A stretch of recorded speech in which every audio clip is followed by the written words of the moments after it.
cloud.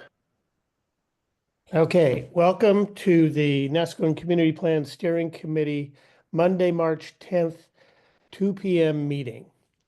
And in attendance today, we have Tom, Lori, Mark, Lynn, Guy, and myself, Ran.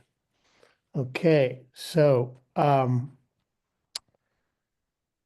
I would like to find out if we can approve today's agenda.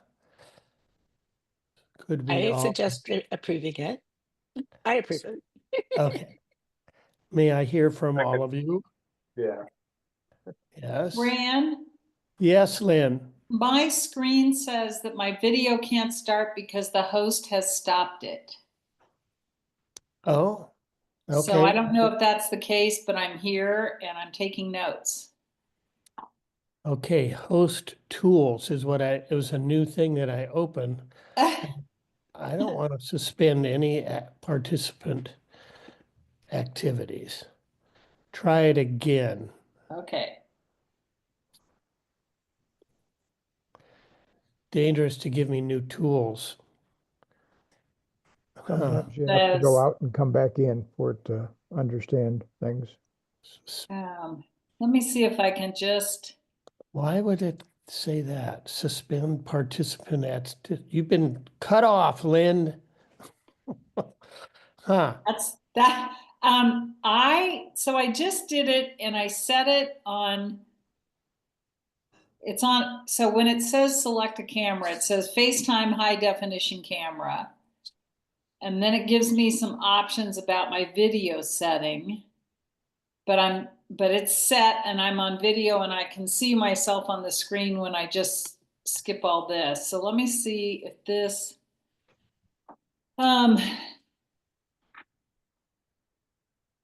mirror my video, hide non-video participants. I don't know from my end, from my settings. Let's see if this worked. Yes. There you go. Hello. All right, good job. You overcame a technical difficulty. Good I know job. it's my second today, so I'm just going to leave the call and go back to bed. Call it a win. All right, congratulations. Thank you. Okay, so I'll continue the roll call on today's agenda being approved. Yeah. We got Guy, Larry, Lynn, thumbs up. Tom's good. Okay. Moving on to review and approve minutes of the December 2nd meeting of the NCPSS. I think we saw those. And did we have any changes suggested? Yeah. No. Okay, so thumbs up for approval of the minutes. Okay, thank you. And conflict of interest declarations on today's agenda. Any conflicts of interest?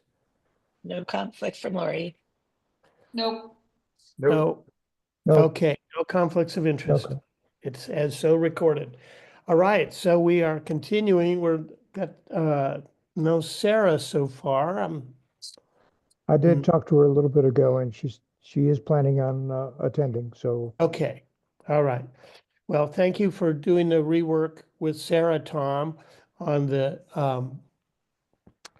middle housing code. Did we get a copy of that? Did I miss that?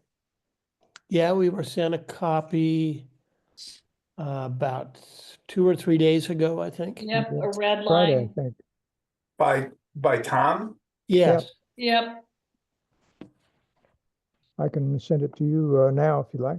Well, let me just. And you'll share your screen, Tom, to go through it anyway, I guess. Yeah. It's good to have a local copy in case you want to scribble on it or something. Yeah. So I didn't get it Uh, Yeah. for whatever reason.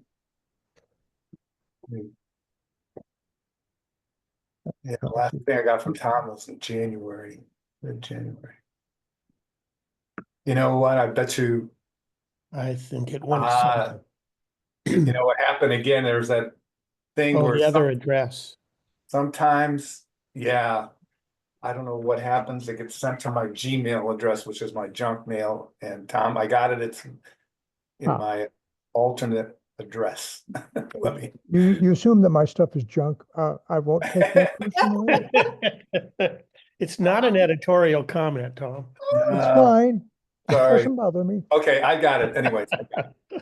Well, I'm sorry I Okay. missed it. Yeah, so I haven't had a chance to look at it. Sorry. Okay, well, I think that's probably what we're going to be working from today. So, Tom, if you could share it, we've got what can be altered and, same old routine here. What can we do and what can we not do to accomplish our Well, tasks? we seem to have a bit more clarity than we had before. So that's a Mhm. good thing. Right. Which I appreciate. Uh, this is my interpretation of my understanding of what's going on. So it's not necessarily absolutely correct, but it's as near as I can come. Okay, so we're really in only the fifth revision of this. So the first half of this slide set is new, and the last half of it is what we hadn't yet gotten around to discuss for the last 3 meetings. So we'll see if we can get that far. Okay. So first comment question is the basic configuration.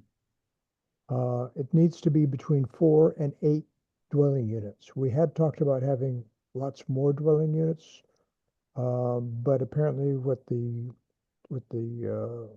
bottom line on this, it's between 4 and 8. And a decision we need to make is, and we kind of talked around it, and I don't even exactly remember how we decided if we did, but 900 square feet, should we say living space or footprint? Living space would be, someone could actually figure out how to do a loft or something, and actually have a smaller footprint than 900 square feet. Or we could just make it easy and go with footprint. The problem is that 2 stories has not been defined. So living space could probably kind of Eh, go towards that direction, but Tom, do you feel like there's a need to even expand beyond 900, just saying 900 square feet per unit? I think at 900 feet, we should probably clarify that that's footprint. Personally, I think a 900 square foot footprint is fine. That is that's easily measured. A Right. living space not so easily measured. So I think I'd like to keep things simple myself. Well, the questionable part comes into how decks, balconies, different, attachments or window seat or, those little details can complicate the computing of how many square feet it is. And I'm afraid I don't recall which ones count, which ones do not, like a So walkway outside the house with a sliding door out to it that just keeps your feet dry when you go out the door. Is that counted as the 900 square feet, or is it not because it's outside and it's a deck? So those are the things that I still seek clarity about. And a balcony or window seat, it's not you don't walk on it, it's just a window seat and you sit there. So those things are things that people might want to add, and if they could to a 900 square foot space, that could make the house or the building more attractive to live in. But I don't know if it then adds to the square footage. And Sarah's here. Sarah, what is what's in the footprint or the living space and what is not, as far as balconies, decks, walkways, things like that? Could you clarify for us?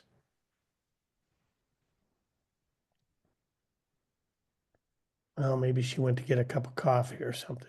Anyway, that's the only complication I see with saying maximum square feet. whether it's footprint or living space, understanding I think what the is implied or not implied. The footprint, and it does talk about it later in terms of things like garages and lean-tos and patios don't count. So Okay. footprint is actually a lot cleaner, I think. Uh-huh, Simple. yeah, Yep, okay, yep, and I actually think footprint in this configuration should include decks. But Okay, that, if you have a deck, it's in your 900 square feet. so if nobody objects, I'll go ahead and strike that so we have a record of that's the decision we made. okay. And, And one thing was left over was attached units. I think we decided that everything should be detached on cottage Well, clusters. yes, because wasn't it a townhouse if it was attached in a cottage cluster if it's not? I think that's true. I think we wanted to make them distinctive and so, For cottage clusters, yes. I okay, agree. so we'll keep that strike out. And this is, by the way, I'm editing revision 6. Okay. Right, Okay, yeah, we actually came up with a couple of examples. They're probably not completely accurate, but it'll give you the idea of what is needed. And I think these drawings are a little more clear than what we got from the model home. I did a little coloration and also some modification based on what we had talked about.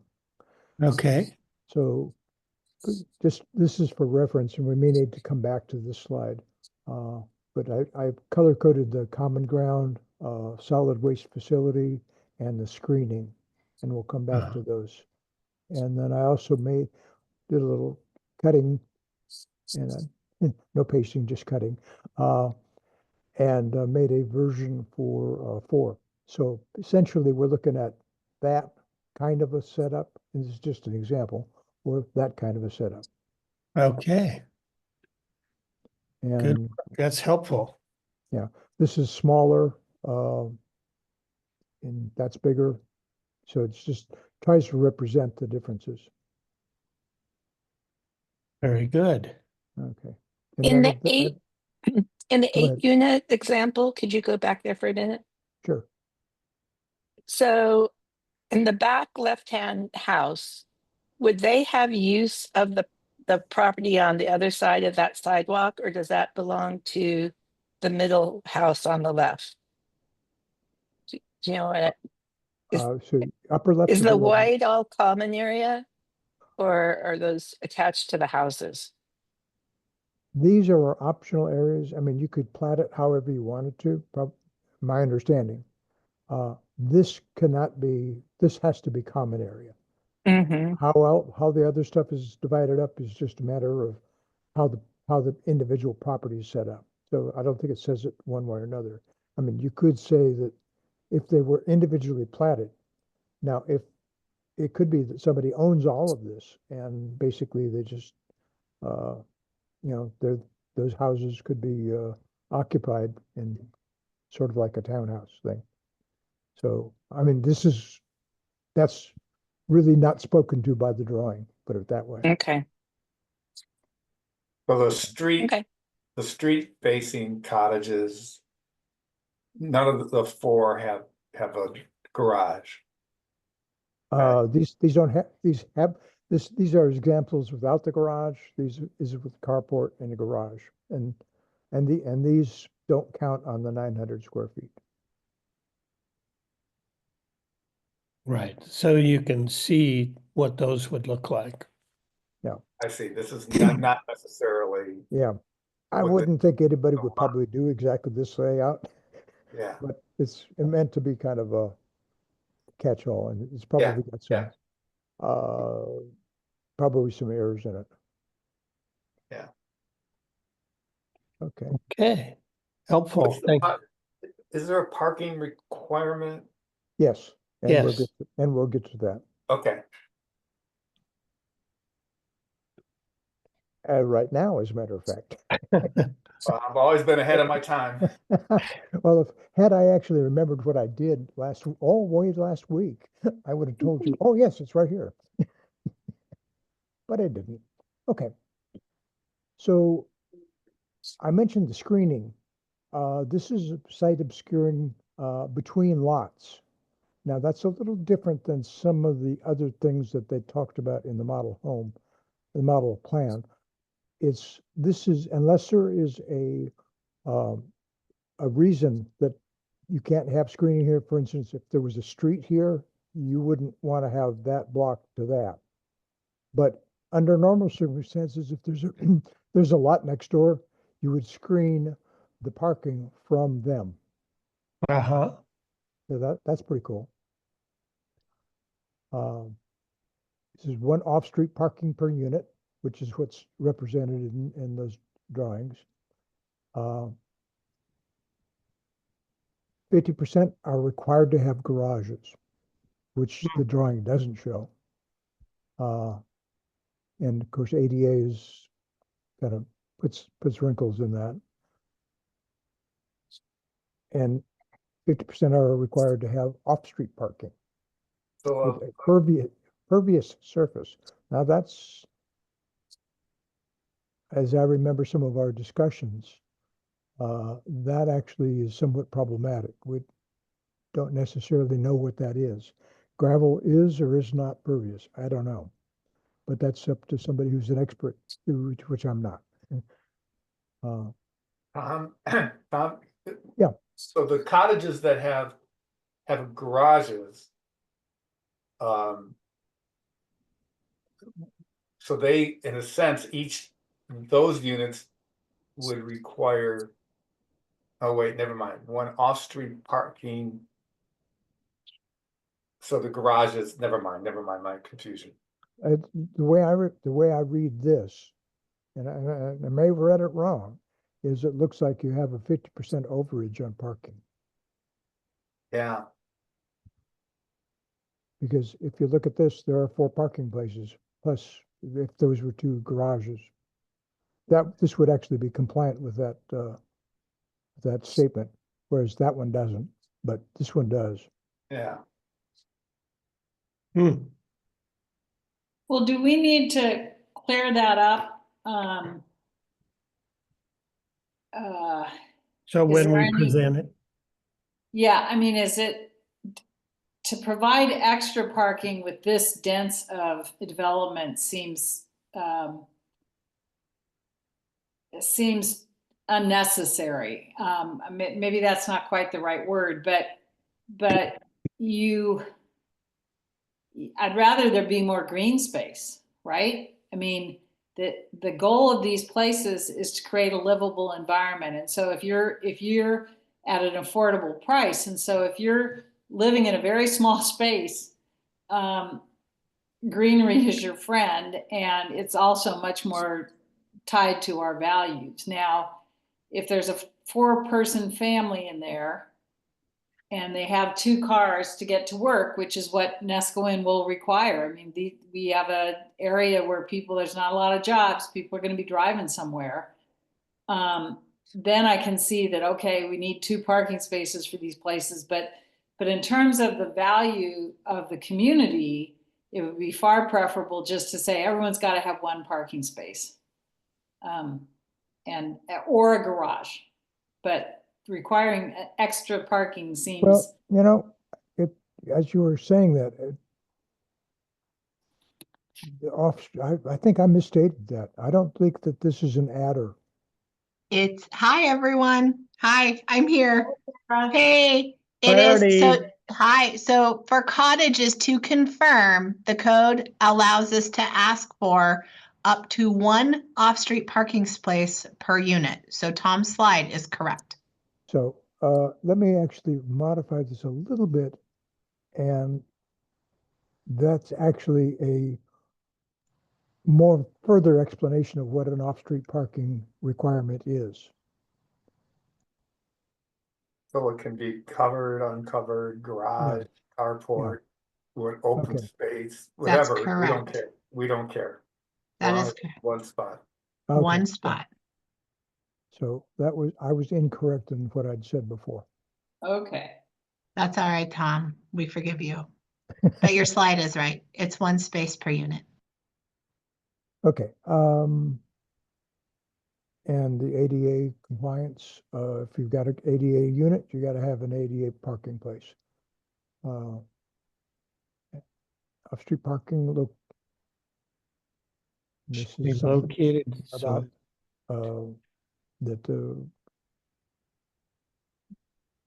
we want, we don't have much on-street parking in a lot of places. And lighting in night sky. Here's the question that was there. This looks like an example of what we might be able to apply to both triplexes and fourplexes. And since those are currently undefined, we can choose to do that. That's something to think about. Sarah, is there any requirement once you get in multifamily housing, is there any ADA requirement? There is through the building codes division, but I think it's more than 4 units, Guy.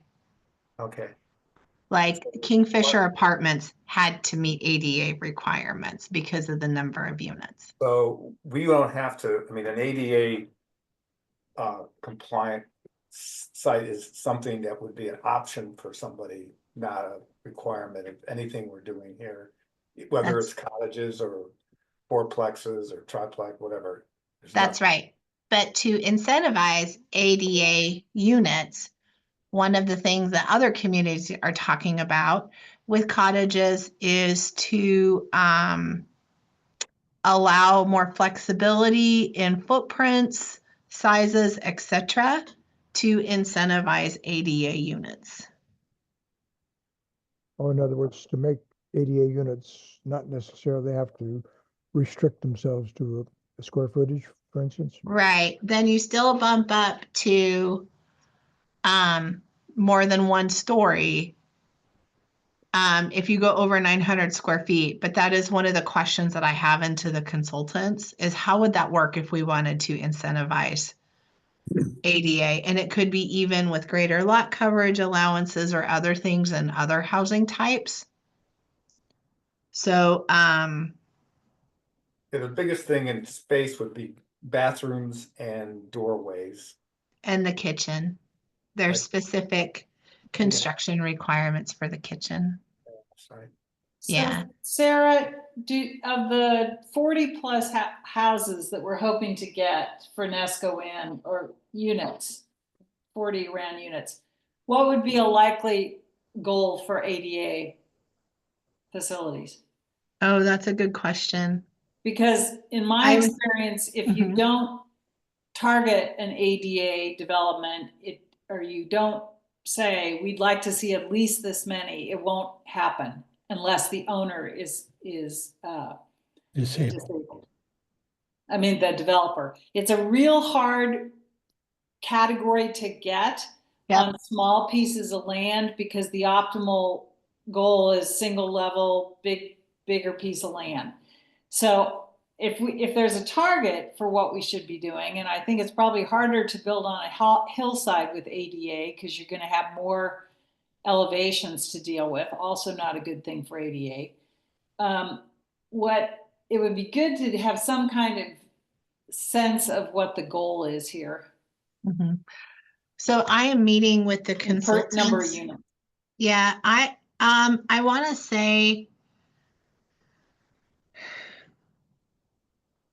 I would say, I think 10% is a reasonable goal. I think 25%. Right. Yeah, I think would bet that's real close. Because I think the formula is typically 10% when you get to varying housing and apartment densities. Yeah.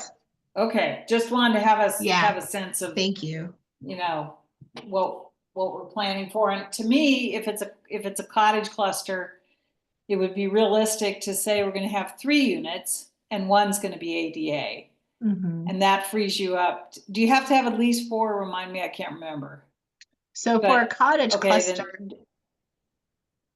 we have to allow for 8, up to 8 outright. Okay, but for a cottage cluster with an ADA unit, this is what I'd like to hear what the consultants are saying on this, because this is where reality changes planning. Uh-huh. Is for a developer, ADA unit they're going to want more flat space than the other units, and they're going to want a slightly different design, and they're going to have a slightly higher cost. Yeah. And so to me, if you're going to take in that 10% of ADA, you should get a development bonus or something to incentivize you to say, yep, we're going to let you go that route. We're going to give you a variance or whatever to make sure it happens, because that otherwise it's just more common than not that they don't happen because they make the economics ridiculous. Right. And the consultant has to know about that. I mean, they have to have done some research on that for the clusters that here in Portland, where you often see, you can see which unit is the handicap unit, because it has a ramp or it has a different, entry point or whatever. But it would just be good to get the benefit of their experience. Right. So, right. So flexibility in design and standards. Right. Incentives and allowances. But otherwise, Tom, I think this looks really good. Well, this is a compilation of the consultants, mine and Tom's work, and a few others in the county. Great. Yeah, no, we've been sharing and got key people like you guys in each community. So there's been a lot of sharing and discussion, which is also great because I think that there's a lot of common themes that are coming forward that are just really awesome. So thank all of you, and thank you, Tom. Sarah? I don't know if I should be credited as an author or an editor. I'll You leave it. definitely should be credited. So Right. let's get back to the question. Does this sound like also a good, at least a starting point for triplexes and fourplexes? Hang on just a sec. Okay, I need to turn up my volume because Tom, Okay. it's hard to hear you. Tom's a little Okay. fuzzy. I don't know if he's using a different speaker or microphone or something. Okay, I just turned him up all the way. Well, let me check and see where the Ooh. microphone is. It could be That's on my a lot. computer rather than mine. While he's checking, Sarah, can I ask back to the cottage cluster? So I took a quick look at Oceanside, what they put out today, which I think you're meeting later today. I right? am, and helped put that together as well. So I just took a quick look and we just had a discussion before you came on about living space versus a footprint. Saw that Oceanside used this ratio thing. That's coming to you guys at the next meeting. So yes, so if you're reading Oceanside's homework, then you are stepping ahead. Yep, you're getting ahead to our process. Yes, as well. That is something that Tom and I have discussed, and that is in here as well, is to move from a lot coverage maximum to a floor area ratio or a combination of both. Okay. Yeah. Now the combination I actually didn't, but tentatively discussed is just the footprint is easier to get your head around. Yeah. But if there's a reason to go with living space, we can certainly revisit that.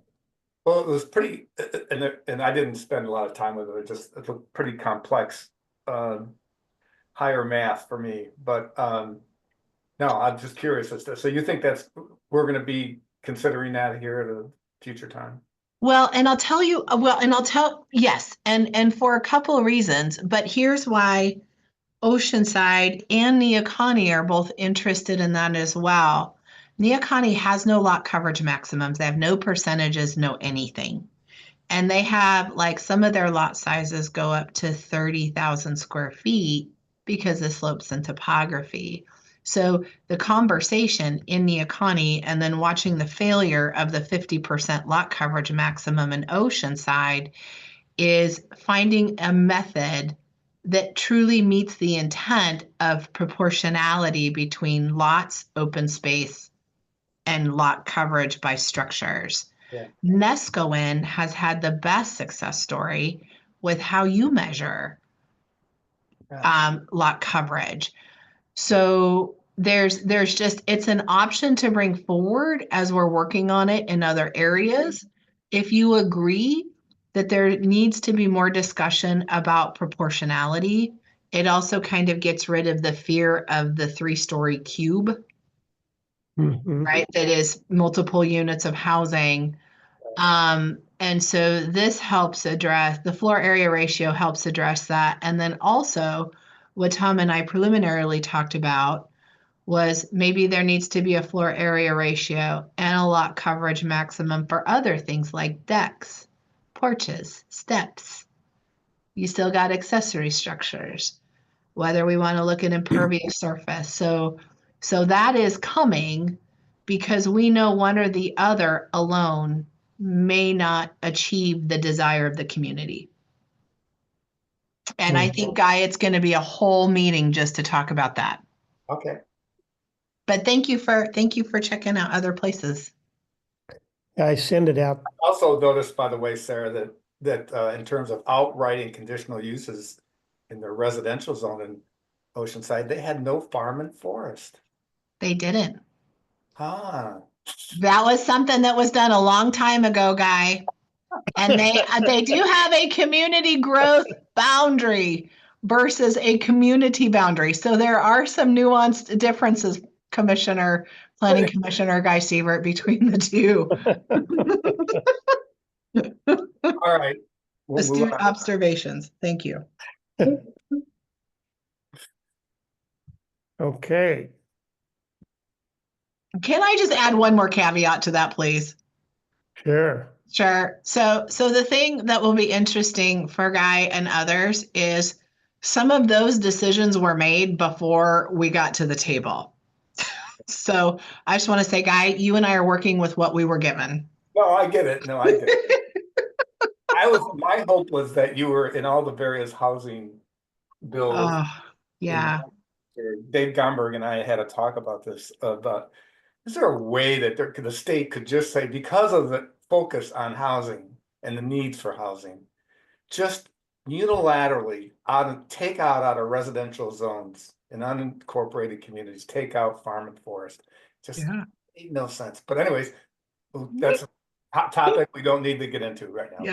Yep. No worries. Thank you. With the national focus on the cost of eggs, I think you'd have a battle on your hands. Everyone's going to be raising chickens in their backyard. Oh, yeah. Okay, move on. Yes, I want avian flu in my neighborhood. Okay, so should we unstrike these, Living space, the because it's a further discussion next time. further discussion? Okay. Yes. And so that is so I am having that conversation with the consultants this week. The other thing, just to put it on your guys' radar, so I have to go to Bay City after our meeting. And I'm talking with them about middle housing. And then I've got Oceanside.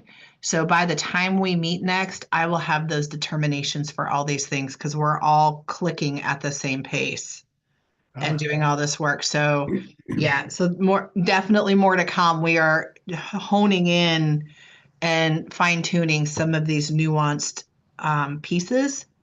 So yeah, I'll have something for you soon. Okay.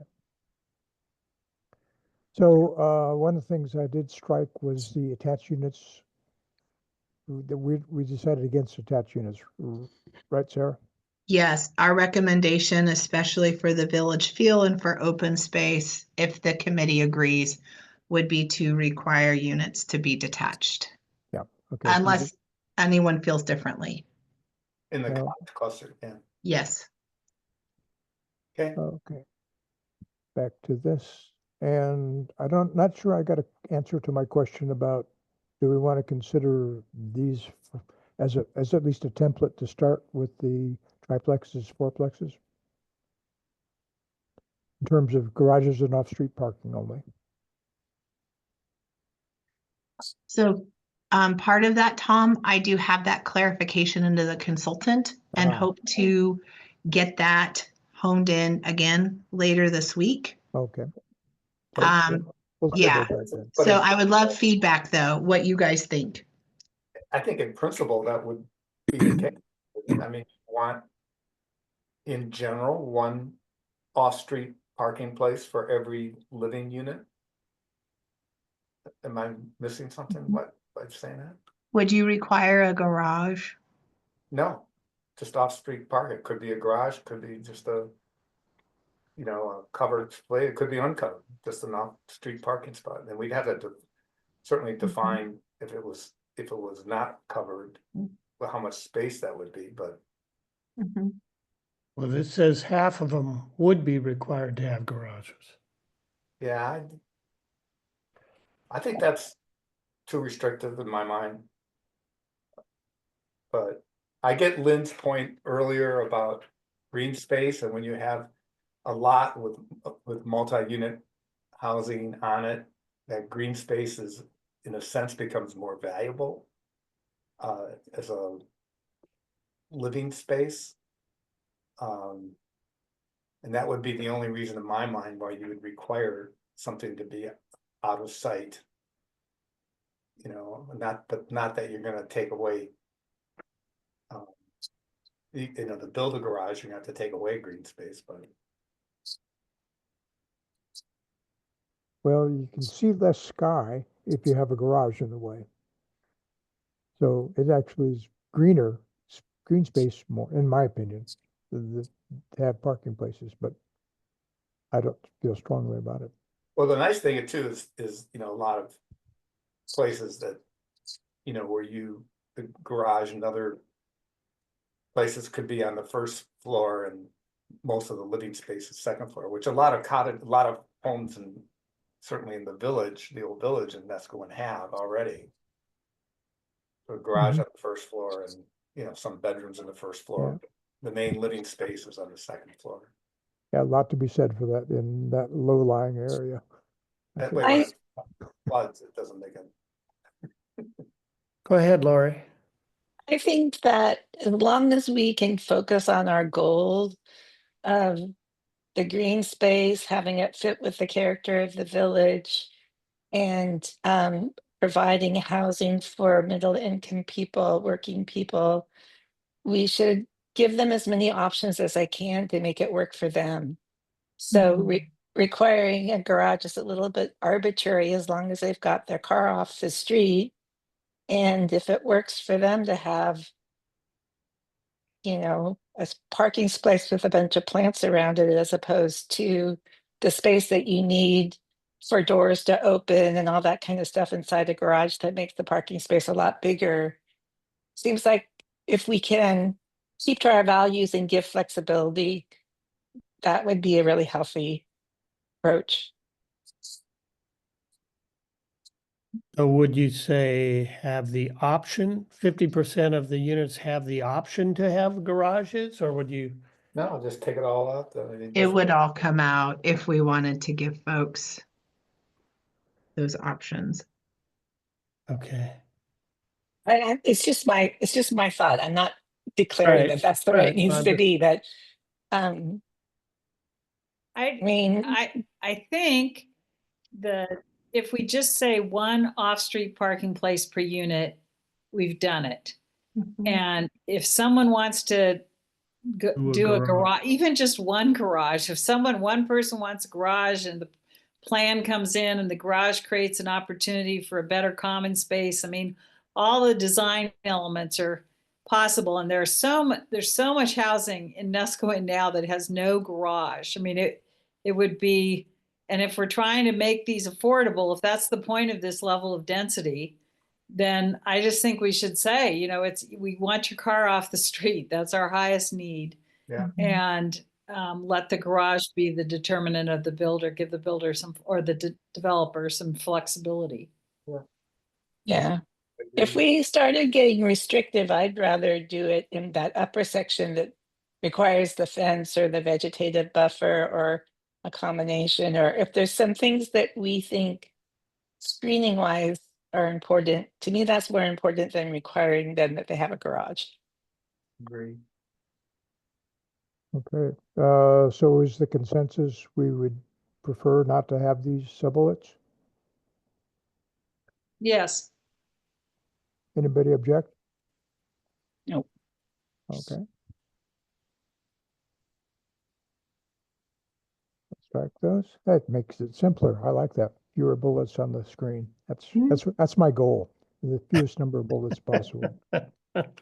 Um, Okay. I'm not sure that we really need to have a record of this, so shall I just outright delete I it? think you can just get rid of it, Tom. Okay, Thank you. good. I like it. All right, Still too many bullets on that screen, but it's better now. good. Okay. Any more discussion on this? Okay. Entries. I guess I have one question. With the Okay. lighting, do we talk about it some other place? Because it's not, Oh, wasn't in the heading. thank you, And Lori. yeah, So teaser, one of the things, especially there's some language that Tom has later on. So you can see here, it talks a little bit about fence, vegetative buffers, all of that, and then garbage management, that lighting and those two things in lighting, I am probably, if all of the unincorporated communities agree to those things, I'm going to put them actually in the parking standards and Okay. propose that's where they go. So then that way they apply to middle housing in all unincorporated communities that where it applies. So that's where it will go. If I don't get consensus, I'll write it into your codes. Okay, Yeah, I'm hoping for the first. I'm going to sign up for that. All right. So entries. Driveways shall meet Tillamook County standards. And Sarah, if everybody's not clear about that, I'm not, but. well, I don't know what it is. I I mean, I know. don't recall what it is. It's something about, well, you got to be able to have your driveway, if you have your access points. Okay, Right. let's go back to this is probably not a problem, but this is probably a problem. Would a fire truck be able to turn around and get in there? Those sorts of things. Is that right, Sarah? Yes. Okay, so. Yeah, so part of so we already require a fire letter for construction. And if you look in the parking and the off-street parking and loading section of the ordinance, which is 4.030, it already talks about demonstration of the maneuverability of vehicles. And so to Tom's point, especially about fire apparatus, that is something that is already reviewed. We just don't typically see it a lot for single family dwellings. And then where you see it as well is like when we do reviews, it becomes a more elevated review that becomes more visible when we look at conditional uses. So basically, it's all baked in already. It's just we will continue to do that at the administrative level.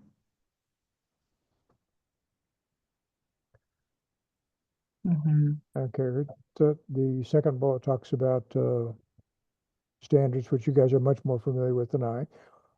Open to outside porch or space, patio, or mezzanine. Porch 25 square feet, which is 5 by 5, which is not big. I think that's a reasonable thing. At least one entrance to the porch or outdoor space. Shall face the street. I'm not sure how that works, actually, looking at it. For instance, got here, nothing here is going to face the street. Hmm. So how does that work? I didn't think of that before.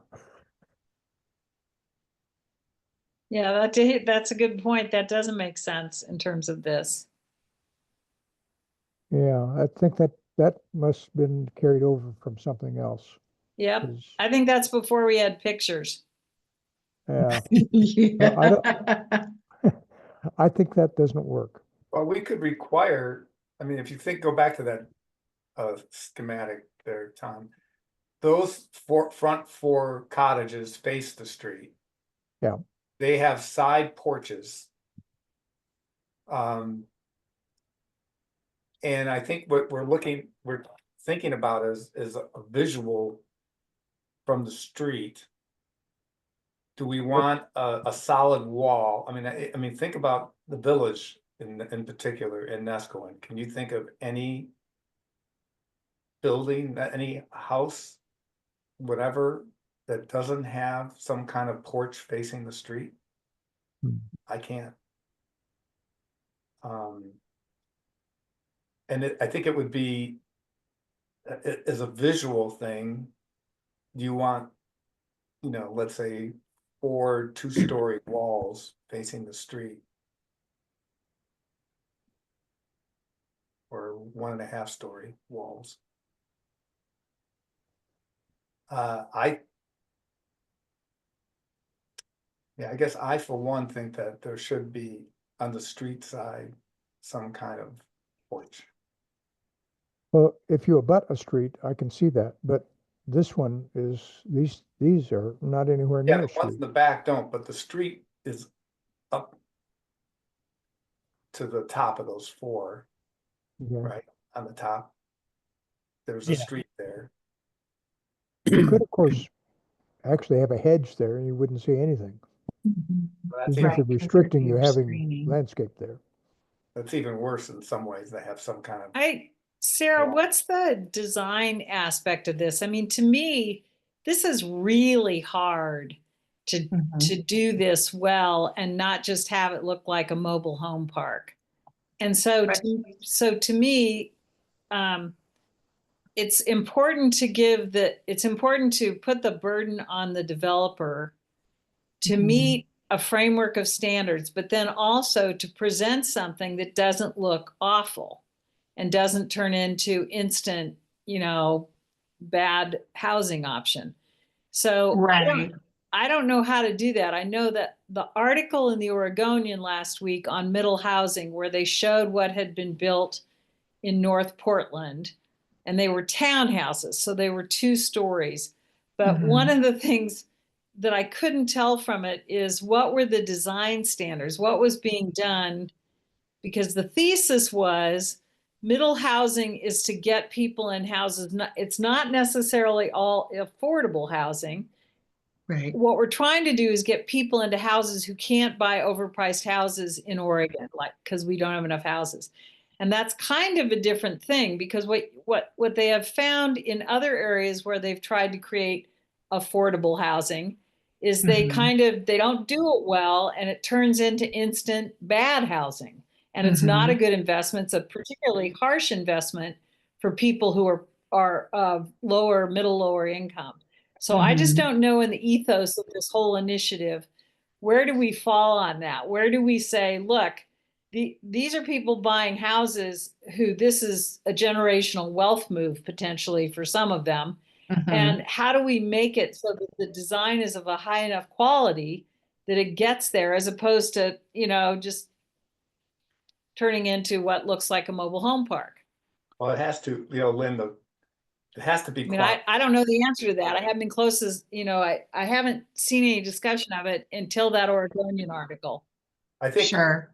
Lynn, it has to be quantifiable in description, because we can't think our county planners can look at a development plan and say, that doesn't look good to me. It looks like a mobile park to me, you Yeah. can't be subjective. So I think when we talk about these standards, like right now about a front porch, Yeah. that's one of the things. And let's be clear, the other aspect of this, which the county can think about, or seems like it's the county who has to think about it, is the Wall Street Journal said this morning that the country needs 4 million more houses immediately. And in the last year, we built 1 million. That's it. And if we keep going at this rate, this whole discussion is ridiculous, because we're never going to get there, and it'll be solved in other ways. So to me, it's That's true. it seems like one of the affordable housing options is You know, some of my high school classmates in Tillamook in Alaska lived in mobile home parks and they were fine and their houses were fine. And, you know, we got our homework done there just as well as we did at my house. So to me, it's like, if the goal is truly middle housing where people can buy something that stands value over time, it's incumbent on us to figure out how to do that. And then secondly, mobile home parks aren't terrible if they get people housed and out of other conditions in an efficient way. Right. So totally understand everything you're saying. There's a few things that we are working on to address that. So I would say what Tom is sharing today is the starting point. Okay. Right. So things like what you're seeing here, the building types. A mobile home park is a specific use, Lynn. Okay. Right. And so one of the things that we also have the ability to do is put a minimum and a maximum size for the cottages. So we can do that. Tom, can you go back to one of your 2 site plans, please? So thank you. So one of the things that I would say I'm hearing from other communities is really important. And the reason why you see that screening there is to buffer there's a couple of different designs for a cottage cluster, but ideally what we will probably see is some common shared parking area for a cottage cluster development. And one of the things that is of concern is making sure that as vehicles come and go, I would say especially at night, if there's a property with a home or homes adjacent to the cottage cluster, you want to make sure that the headlights from the vehicles and even the noise are being mitigated, right? And so that's why that screening is there. And Tom, I don't know if you've gotten to the slide yet or not, but what it specifically states is that you must have a fence or a vegetative buffer. A chain link fence won't work because it's got to be something, right? Yeah. So it's got to be something to that degree. The other thing that we can take a deeper dive into are things like orientation of the cottages. You can go back to that site plan, Tom. The other thing is we are required, or there's a requirement for a 10-foot perimeter from the cottage development to the property line. So there's a 10-foot setback. And, we can require that to also be vegetated. Something that adds a little character, maybe depending on the construction or the design of the cottages, it would, because you're probably going to end up, especially like looking at this design from the street, you're going to see the sides.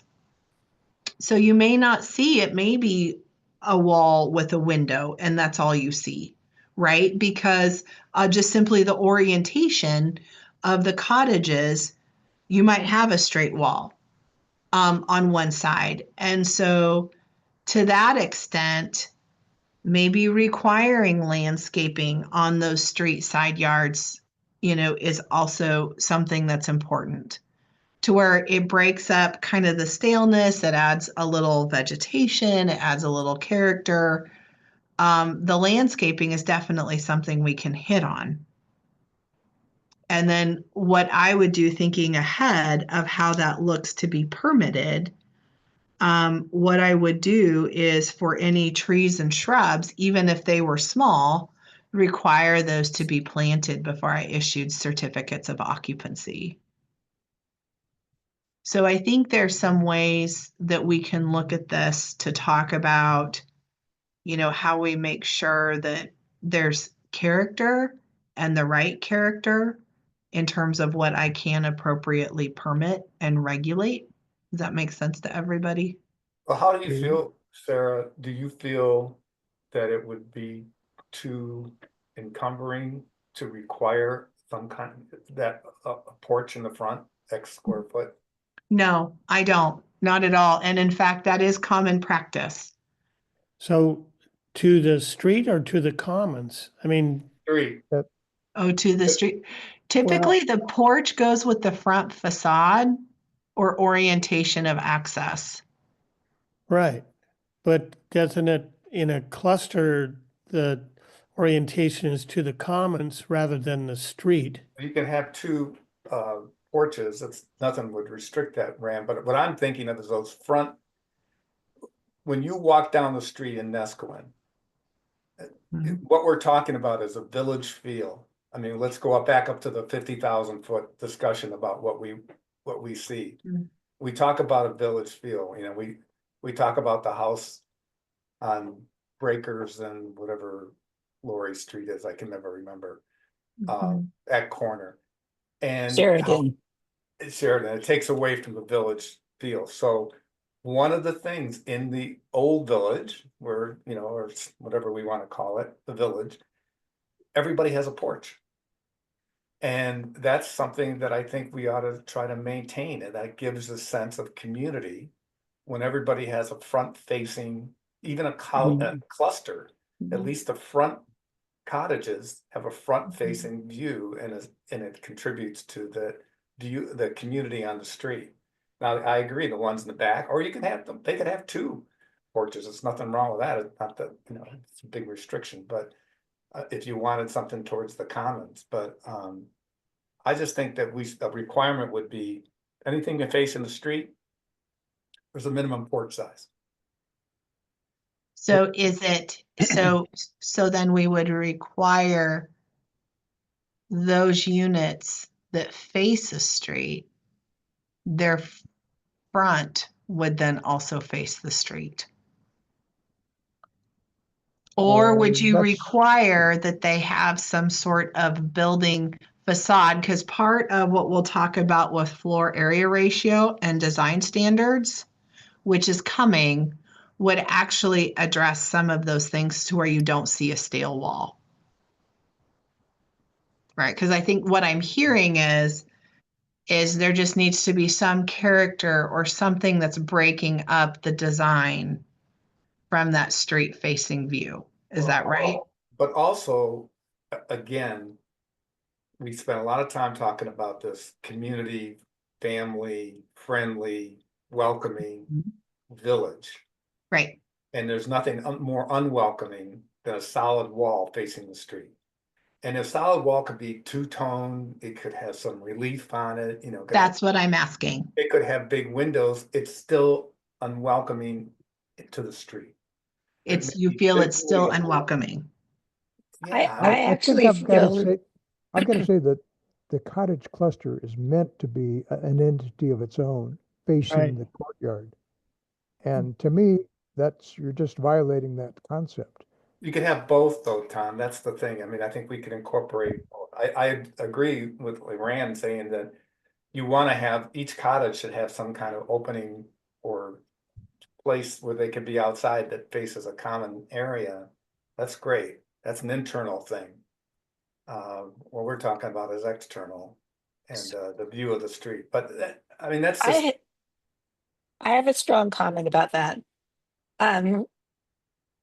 I think, personally, to me, this example, the courtyard should go up to the street, and the courtyard should welcome the community to be its own little community of cottage clusters, but also welcome the bigger community to acknowledge them and hopefully interact with them. And when I walk around Portland, and when I've showed houses to, because I was a realtor in my profession, when I showed cottage clusters to potential clients, what they loved was being welcomed from the street in a pedestrian way to this central courtyard, and then parking. Some of them had parking, some of them didn't have parking. But the way that that picture shows it, it's walled off from the street. And to me, that common area solves a lot of the problems that Guy's talking about. But those houses also need to welcome the community, or the community, I think they need to they need to form a small neighborhood community for the cluster, but also be part of the bigger community, because the bigger community is welcoming them in to be part of us and not walled off from us. I actually like that better. So That's great, Lori. I like Okay, that so better. if we put the street here, Mhm, yes, that would satisfy that. I mhm. can you can redraw it to just do flip that. the picture. Yeah, Tom, Yeah. doesn't your next slide actually show the courtyard facing the street? No, it's property line again. I just capitalized the first Okay. word, but I can change that. I can change that. So in those Mark Lakeman videos and stuff, he visited some of those places in Portland and said that people love their stoops and hang out in the, and talk to their neighbors from their stoop and everything. The Commons really pulls them together. And as at least one of them is just walk right in off the street between the buildings, and there was a lot going on. There was water features, there were kids playing on the playground, and it was a very lively, interactive area between the two buildings on either side. Their stoops facing the courtyard and people coming in through the courtyard to experience it. So I think that's a very good point, Lori. Mhm. So if we had to, by the drawing where the street was here, that would satisfy the openness as Lori was talking about. Right. However, Right. it doesn't speak to guys wanting No, the, I think it does. It's because of if you reversed it, like we talked about, go to the other eight cottage cluster and just turned it around 180 degrees, that kind of meets it. And I think then the front, you might have to fool with the garage thing or something, I'm not sure, but what faces the street then, it's not a monolith of walls. There's an open green space that is okay. on either side of a wall, which is, I think works, that's fine, it's welcoming. That was my big issue and I think Lori's suggestion solves it, better than mine, just having a porch in the front. This welcomes the whole community to the cluster, so I like it. Is there a way that we could specifically encourage a front porch along the street but not require it?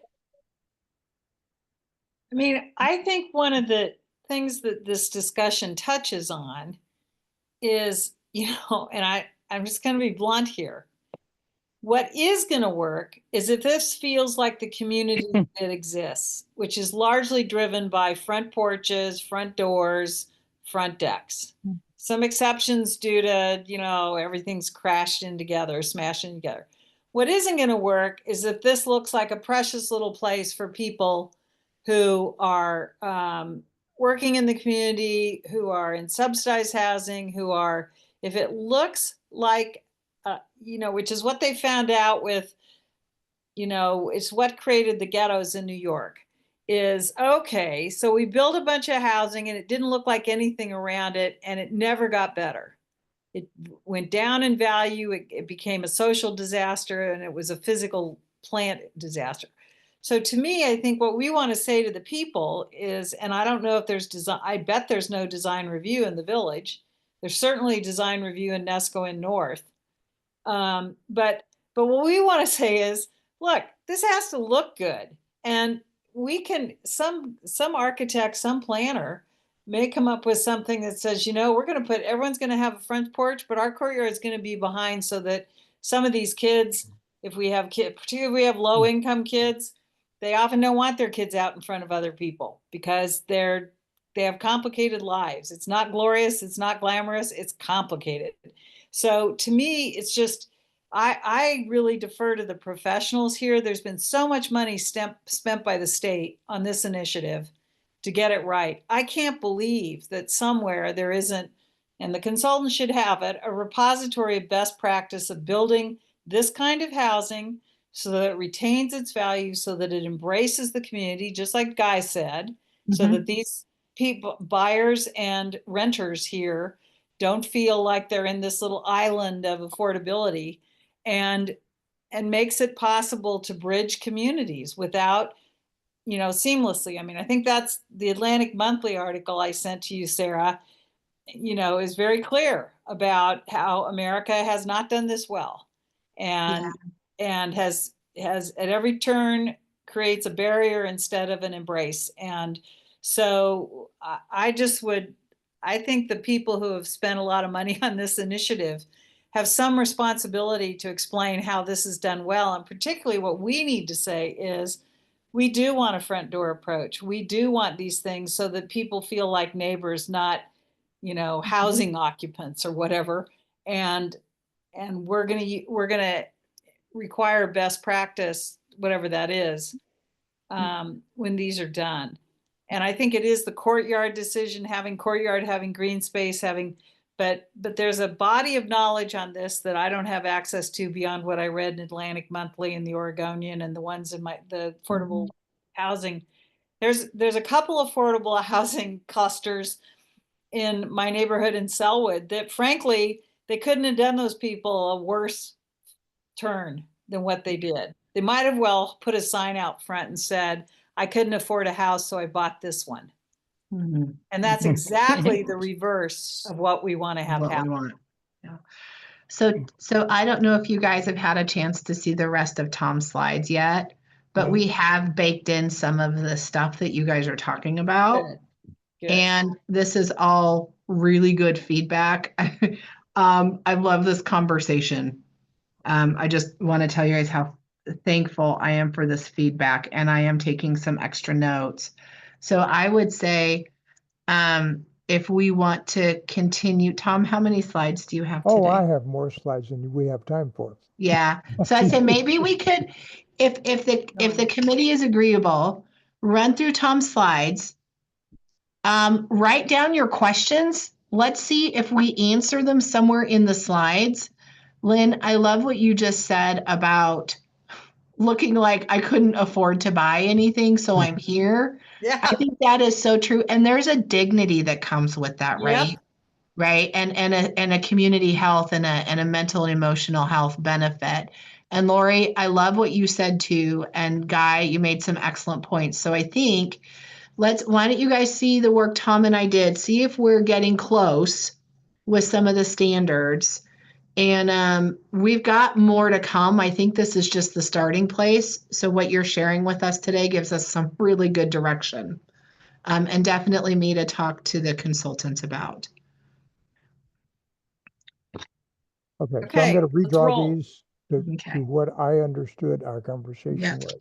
It's not going to be perfect because I'm doing a kind of a kludge job. I don't have the source for this, so I'm literally cutting and pasting pieces together. So it may not be pretty, but I'll try to at least make it a little bit better. Okay. Thank you. Okay, so we've covered that, and face an outdoor area that is shared by at least 2 dwelling units.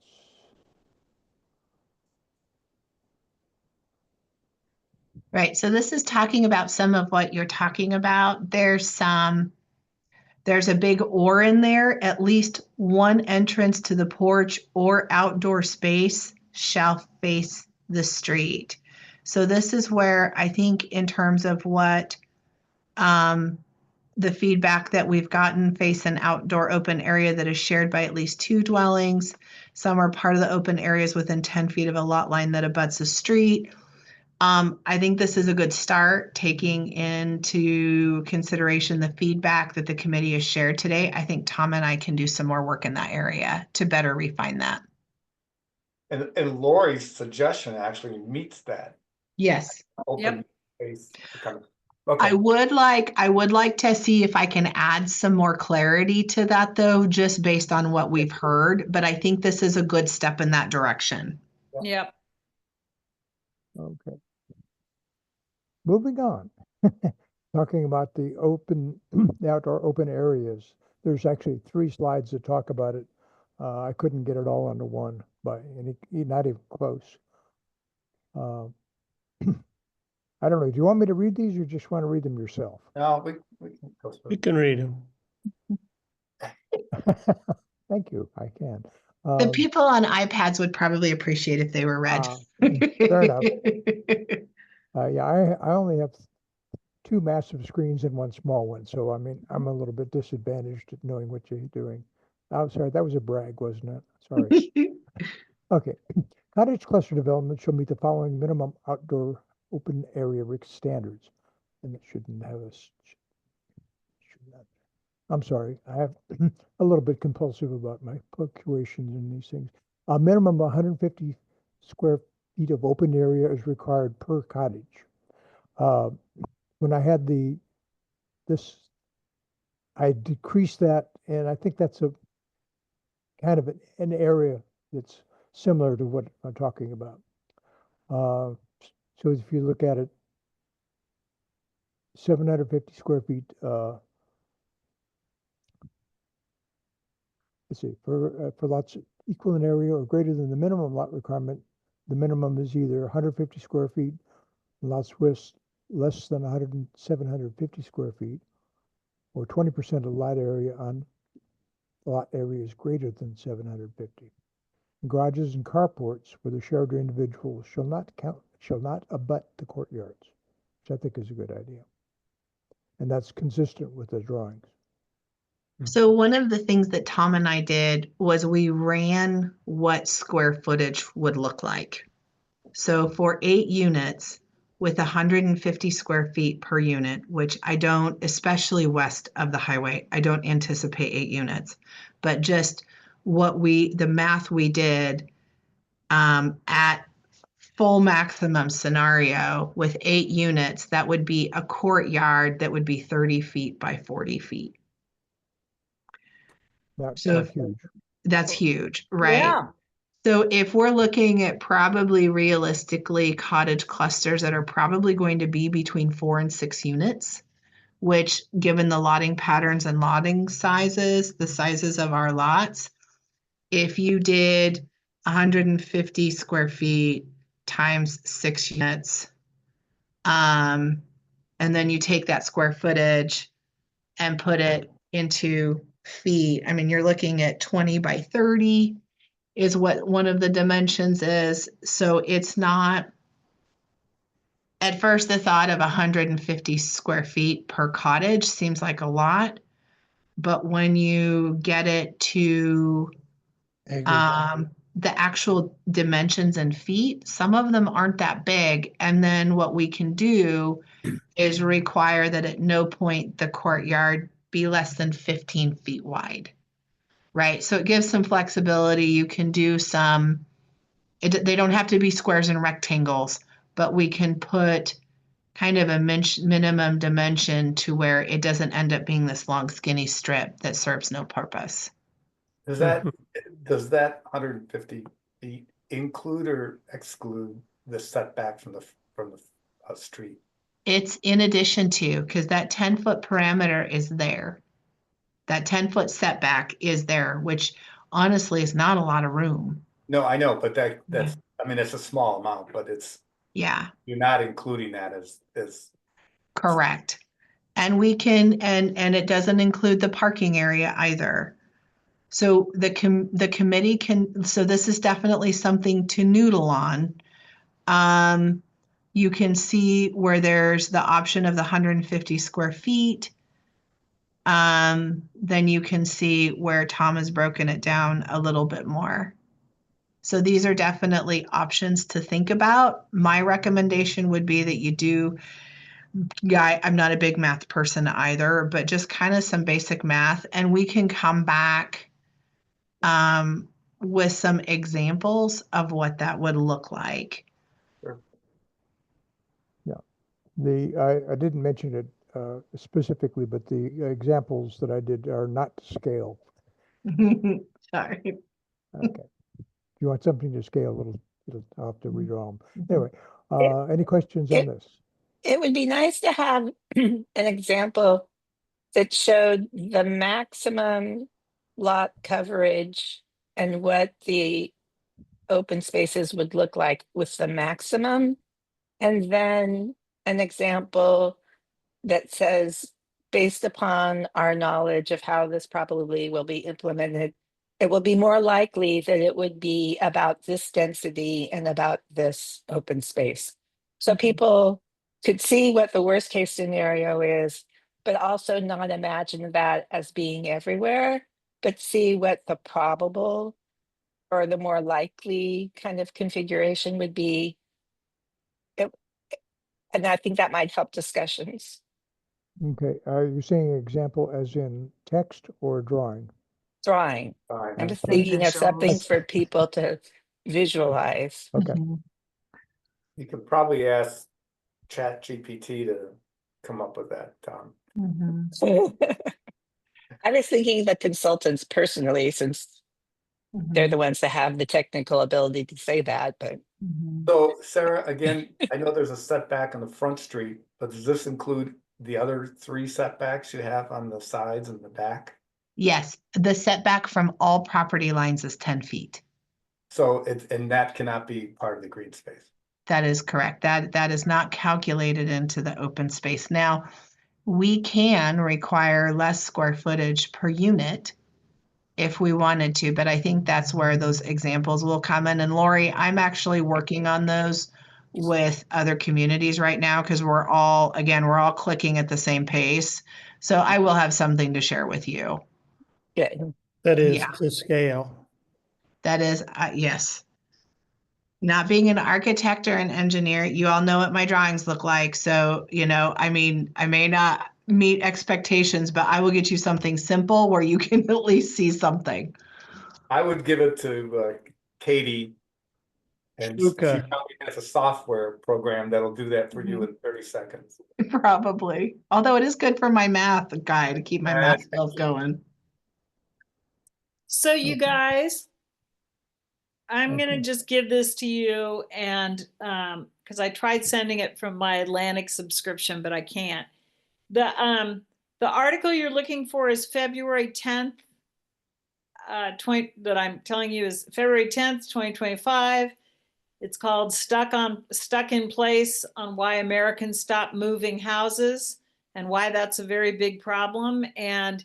Um, and I recommend it to your consideration. Please know I'm not making any political statement. It's an article that largely blames progressives for what's happened, and I'm not taking that position. I'm just telling you it's a very well researched and thought out article for your consideration, and you can get it. You can just Google it and get it. Okay, Thank you, Lynn. It's in the common space now. It's so there you go. thank you. Yeah. Okay. So we continue. Yes. Slide 2. Slide 2 of 3, and this Mhm. is really small print, Oh, sorry. yeah. At least one portion of the required outdoor area shall be shaped so that a 12-foot by 12-foot square can fit inside it and be accessible to all units. That's talking about, we have to, That's what it we don't was. want to make Yeah. something 3 feet wide and 100 feet long. So required area shall not be counted in its setbacks, as we just I said. should have waited. Yeah. Okay. If I had memorized these better, I would have said, oh, it's on the next slide, but I didn't. Required outdoor open area may be shared by 2 or more dwellings or may be provided through private outdoor space such as decks or patios. Open areas shall be developed with a mix of landscaping, ground cover, lawn, pedestrian ways, and or paved courtyard area may also include recreational amenities such as picnic tables or barbecues or such. Does Imperv- it have to be pervious? Oh, we're next. Yeah, we're there. I just wait. Sorry, Tom, go ahead. No, that's well, actually, if you want to go ahead and present this, it'll be fine. Impervious elements of outdoor area shall not exceed 75% of the total outdoor open area. I think that spoke to something that's been talked about in our committee a few times. Landscaping shall soften the edges of buildings and parking lots if provided, add aesthetic interest, and generally increase the attractiveness of the development and its surroundings. Plazas and common areas designated for pedestrian traffic shall be surfaced with a combination of landscape and decorative pavers or decorative concrete. So that's where I think we've gotten. I mean, again, I think all of this is good to go. with the caveat that design professionals may, I mean, I was shocked at what concrete costs now. Most of driveways in Nesco Inn are not concrete. That's right. Because it's too expensive. So to me, it's kind of like, we're doing this as volunteers. We're giving you this stuff.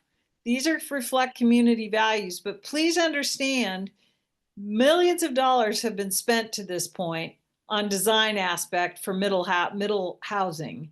And we expect that to inform this process. Mhm. And we don't have access to that. I mean, we have Sarah, thank God. But if we didn't have Sarah, we'd all just, walk to the beach and walk in the ocean. But we need to put some burden on the people who are driving this thing, because they've spent a lot of money looking at this, studying it, seeing it, and our expectation is that this will be done well, but will not make middle housing impossible. I don't think we're trying to, I certainly agree with you there, Lynn. I think the process that we're in is to set the outer parameters that any housing that occurs in any of all of what we're doing, and then broaden out to the whole community plan, fits with our values that we identified in the beginning. And I don't think we're trying to tell people how to design these things. I think people can be pretty creative. Yeah.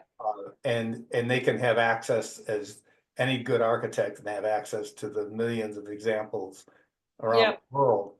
What we're just simply doing is saying, in our community, these are the parameters within which your design has to fit. And we expect people to be creative, cost efficient, all those kinds of things. We're not saying you must have a concrete driveway, you can do whatever you want. Yep.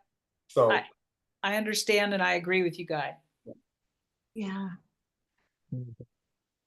Any more comments on this slide? We got one more of outdoor areas. Oops. At least one contiguous shared common courtyard consisting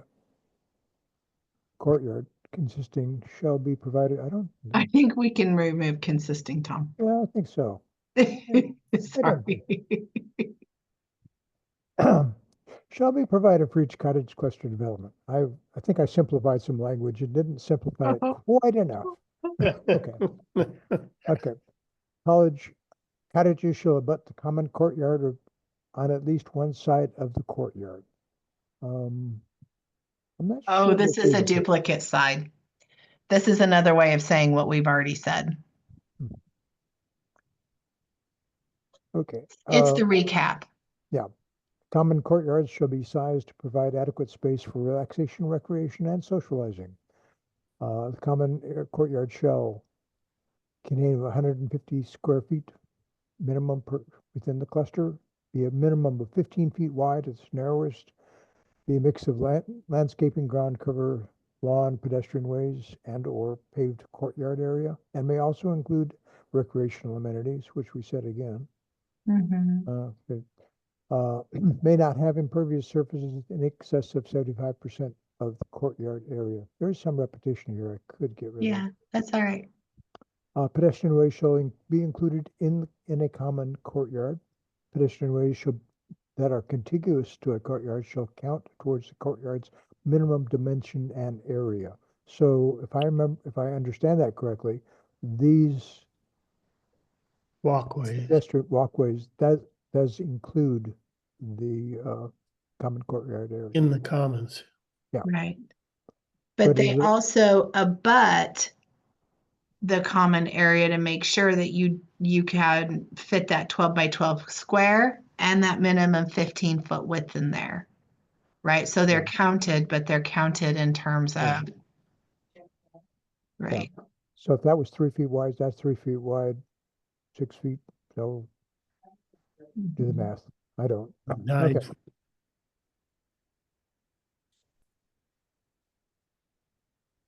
And pedestrian ways that are contiguous to a courtyard shall the parking areas, required setbacks, and driveways do not qualify as part of the common courtyard. So they can't make their parking area their courtyard or their setbacks. Even if they have a basketball court, a basketball hoop. Yeah. Okay. Any questions on the outdoor area before we go on? Hearing nothing. Pedestrian ways.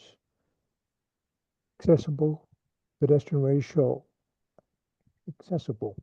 Does that mean as in ADA accessible or just regular? Nope, it's accessibility in terms of anyone who is using the way. The pedestrian way shall connect to the main entrance of each cottage to the courtyard to public rights of way. And so that gets back to Lori and Lynn's comments about the relationship between the cottage cluster and the community, and making sure there's not only connectivity within the cottage cluster, but that there's connectivity to the community as well, outside of the cluster. Okay. I'm just wondering about the word accessible. Might be a flag for somebody thinking it's ADA as opposed Yeah. to, So does it take anything away to just say no, pedestrian not ways? at all. Mm-mm. Okay, let's do that so we don't create confusion. Sure. Okay, cottage clusters shall meet the following pedestrian way standards: common courtyard and shared parking areas. That's sort of could have been a little earlier than that. Pedestrian ways shall be a minimum of 3 feet wide to meet the needs of the cottage community and accommodate multiple uses and user types and ADA requirements. So you guys, I just have to say that when I first read through this fast, I thought it said the pedestrian shall be a minimum of 3 feet wide. And I was like, okay, good. We got it. That fits our locale pretty well. Just was like, what? Okay. So, any questions on that, or shall we continue? Okay. Here's one that we had. All cottage clusters shall meet the following standards. Waste storage and a recycling container shall be fully screened from view from a public or private street. Screening from public view for waste storage and or recycling containers shall be constructed with the minimum 4 feet higher than the features to be screened and shall be accomplished by one or more of the following methods: solid wall, hedge, wood fence, and specifically not chain link or chain link with slats.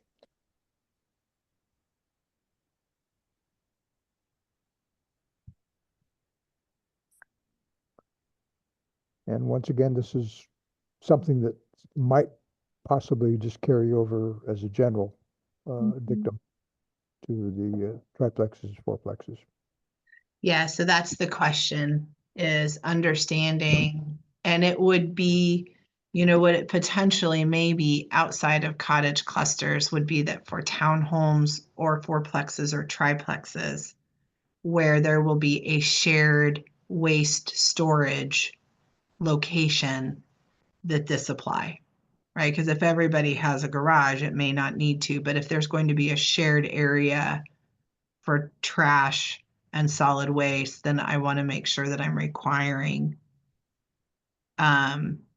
storage be screened and contained. So here's a question is, because this has been a conflict on some of the stuff in Portland. Sure. So,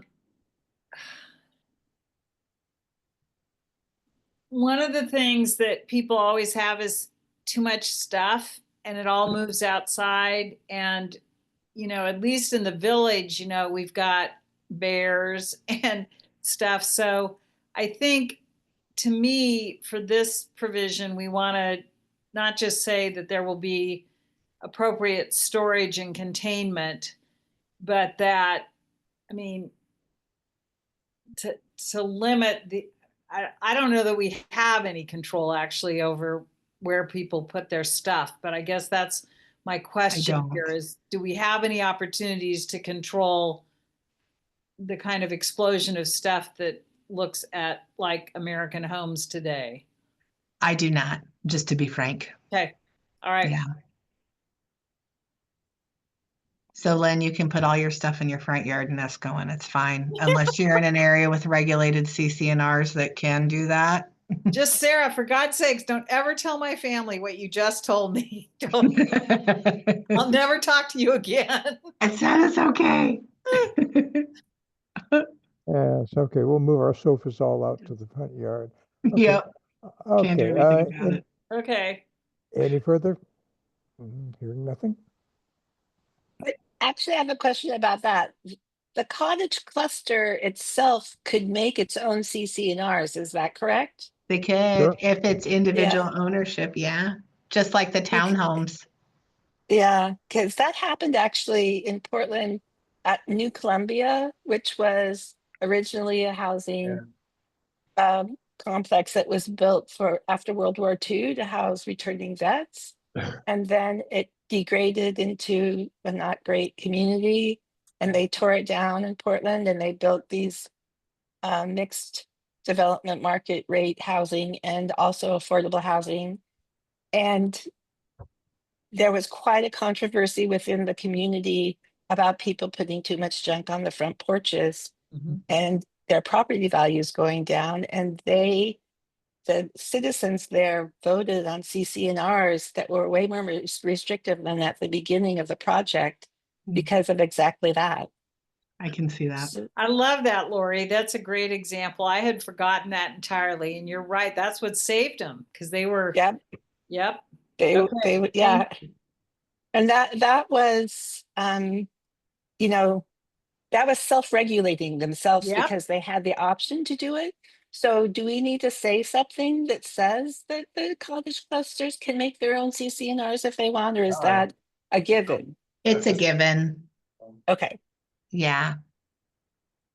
I did one of my worst social welfare volunteer visits in that community. You brought back some really bad memories, Lorelai. Oh, All right, Shall, moving on. shall we move on then? Yeah. Yeah, Okay, existing structures. An existing single detached dwelling on a lot to be used for a cottage cluster development should remain within the cottage cluster development and incorporated into the planning of the cottage cluster. The existing dwelling may be non-conforming with respect to the design standards, except that each attached dwelling shall count towards the maximum number of cottages in the cluster. It was an interesting statement in the bylaws committee that one of the members is actually selling a farmhouse, which is going to be farmhouse plot, Corvallis, I believe.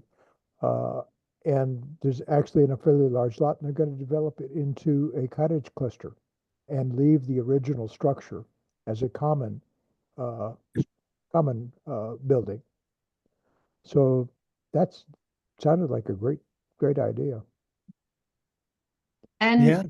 And really what can happen too, so if there's a property with an existing home, and they can create two properties that meet the minimum lot size requirement, it could be that someone will partition the lot to separate the house from the cottage cluster. If that is not what happens, essentially what this is saying is that it would allow the existing dwelling to remain. The dwelling may be non-conforming in terms that it exceeds the size and height that we're, standards that we are putting together for cottage cluster developments.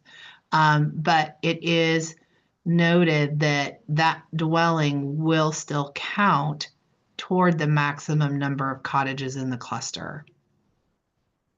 So if the way the lot is sized and with our standards, if that would allow for up to 4, that dwelling counts. go. Okay. Okay. And we now went through all the new stuff. So let's see how we're doing. Oh, that's Yeah. not too bad. And so, Tom, can I just do a quick recap? Sure. Okay, so great conversation today about all of this. In terms of the framework that Tom and I have put together for cottages, what I'm hearing is that, maybe some additional specificity to some of these design standards, talking about things like orientation of cottages, and design standards in terms of facades. Something that breaks up to where you don't see solid walls with no character. Looking at the landscaping, is there anything else based on our start that you feel like we have not addressed today? No. Okay. We addressed it, but in your statement just now, you didn't say it. But besides just not wanting to see blank facades at the street level, I think we talked about some kind of an access Yeah. to the street. Yep, and that's on there.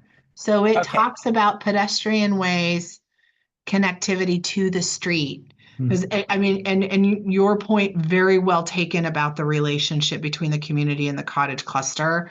I'd like to go back, and that's actually one of the notes I've made, Lori, is to take a closer look at that to see if I can add more specificity to that language to make it really clear that there needs to be a strong demonstration through development to do that and not just a 3-foot wide path.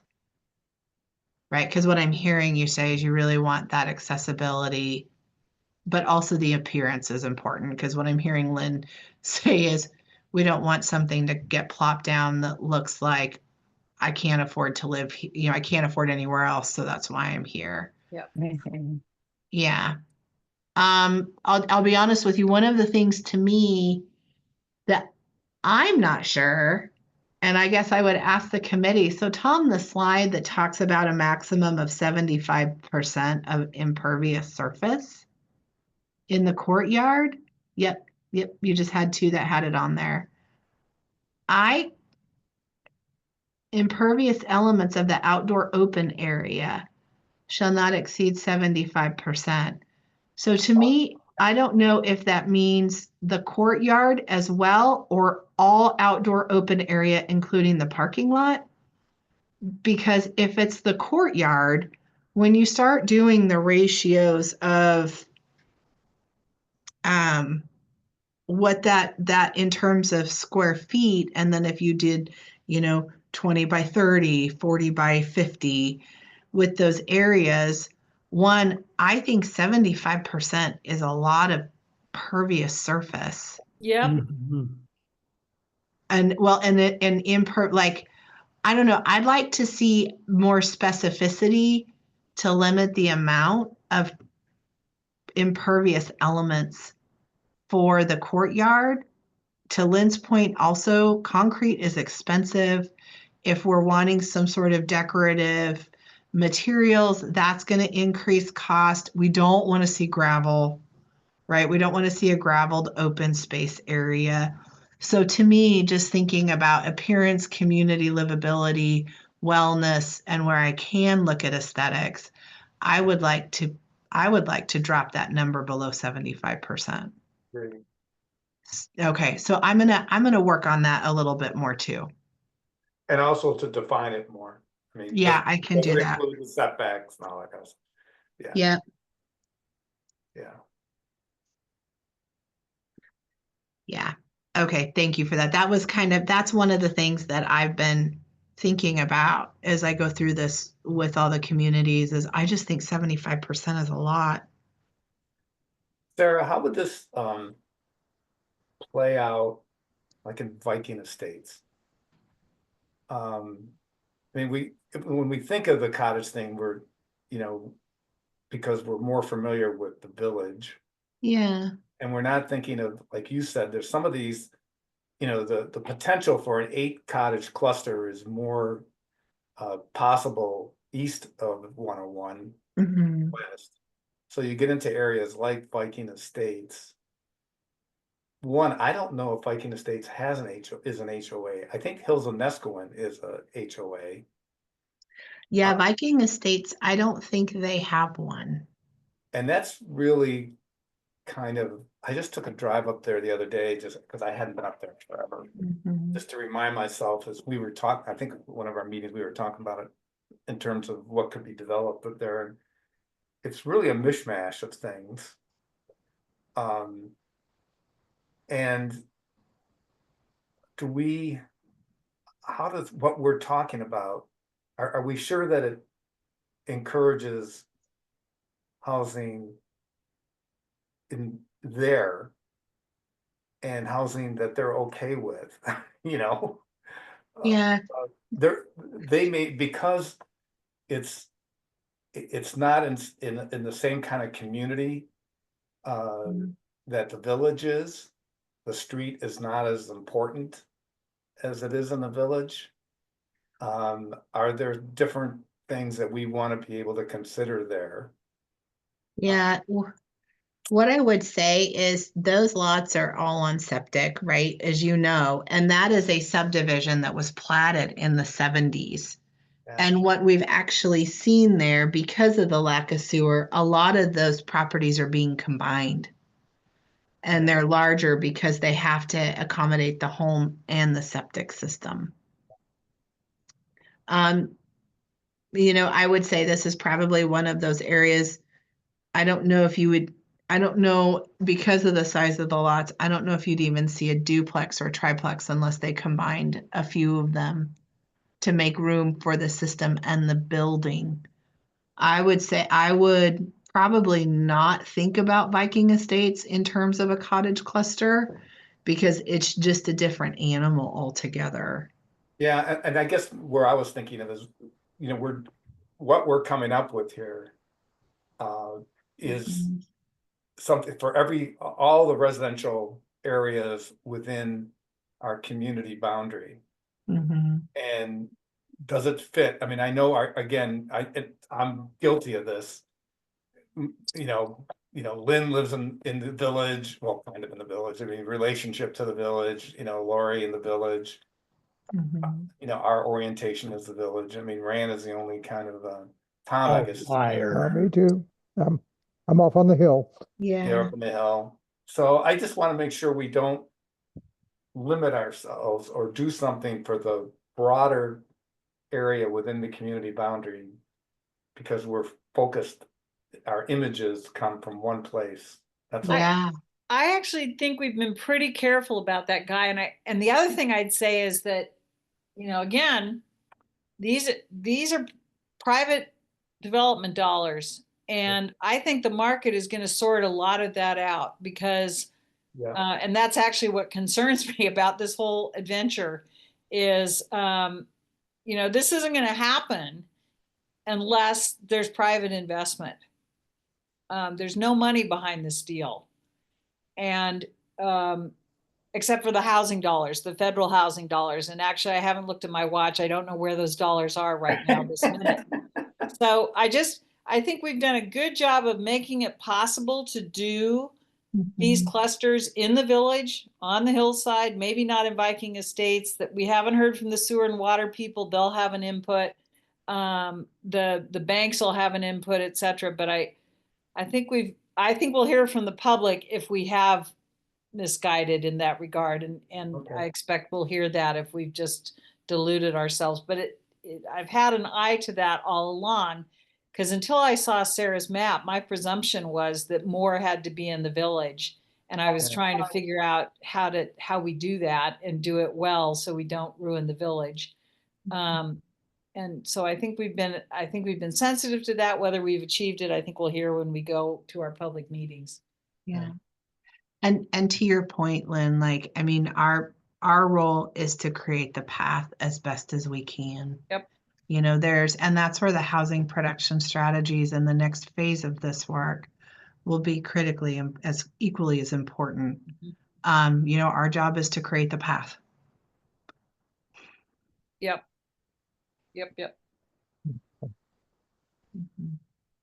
Shall we go back to where we were, which was about So, Tom, good job. I think we hit a lot of it.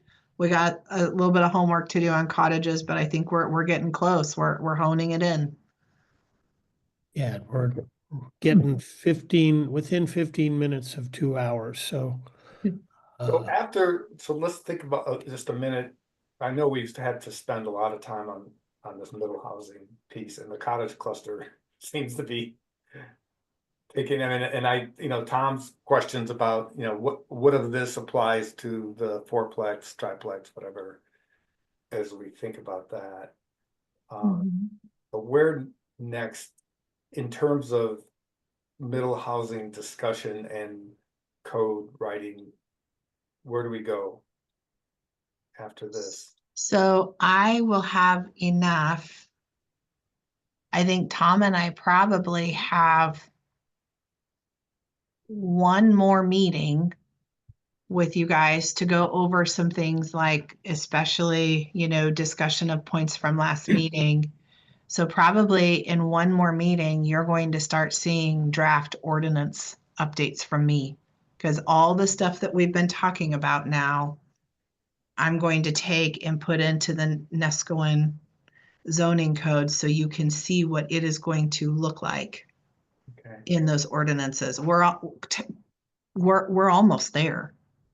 Because So the that- prescriptive stuff we've done, the last thing are additional design standards, which Tom and I will bring next time with the floor area ratio. But we're gonna do then a community meeting. And are we gonna have like Sarah's draft for that community? Isn't the community meeting scheduled for like next week or something? I'll say end of the month is the presentation Oh, end of the month. by Sarah, pretty much, Yeah, of what we're talking about, and then the next meeting is more interactive and, as I recall, Yep. kind we of got voting middle on it. So middle housing is our track here for the next of our own committee meeting and the public meeting, getting feedback from the public. And then we get back to the overall plan. yes. I And think then, so. yeah, and so then, Guy, what that will look like is we will probably do, well, the community plan updates and these housing code updates. One of the things that I am trying to figure out now is if we update the community plan first, just for any housing additions. But I think the only place I have to do housing policy updates, which will be very minor, is in the goal 10 element of the comprehensive plan. Mhm.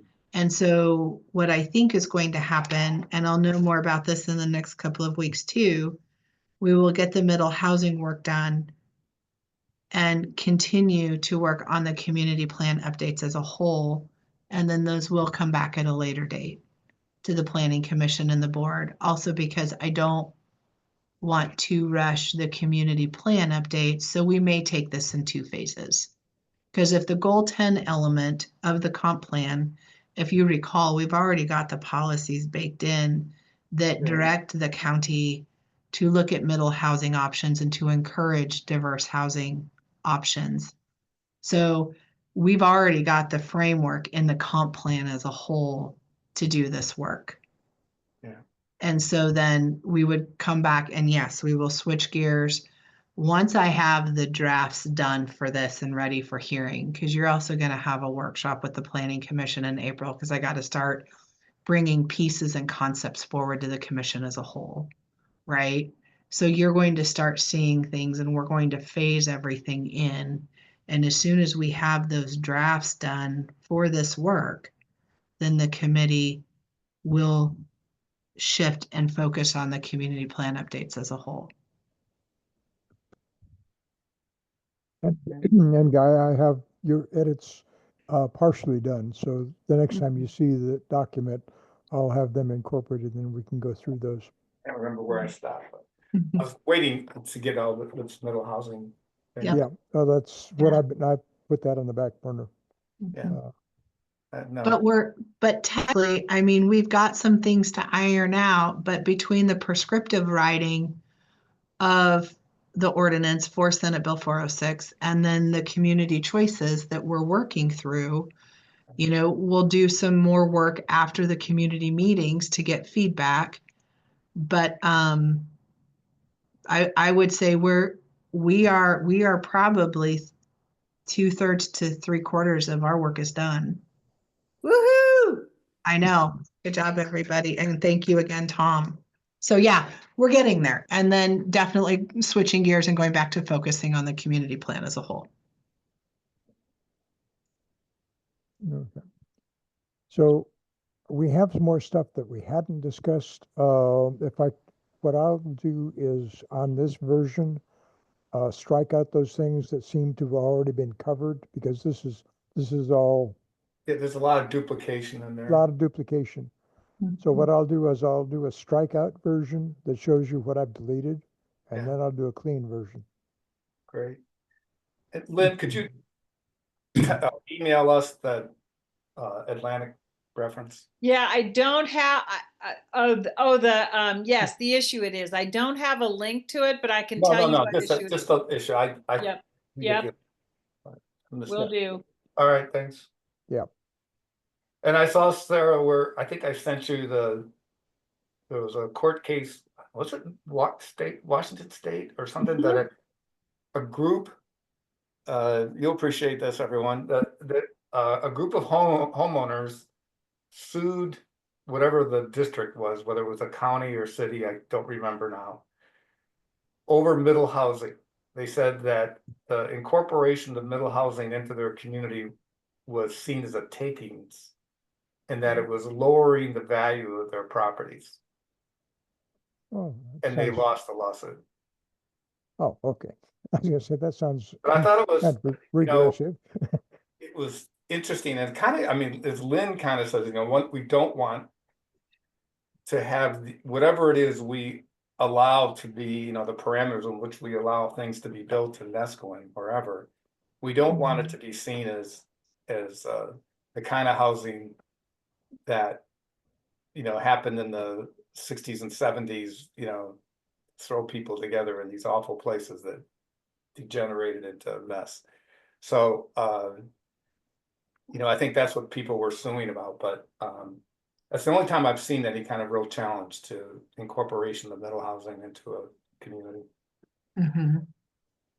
So, One of the things that was fascinating in the Oregonian article, which, for those of us who bought our first house at, 16% interest rates and nothing was done, like nothing was done. You had to do it all yourself. You had to, replace the toilet, sand the floors, do all of it.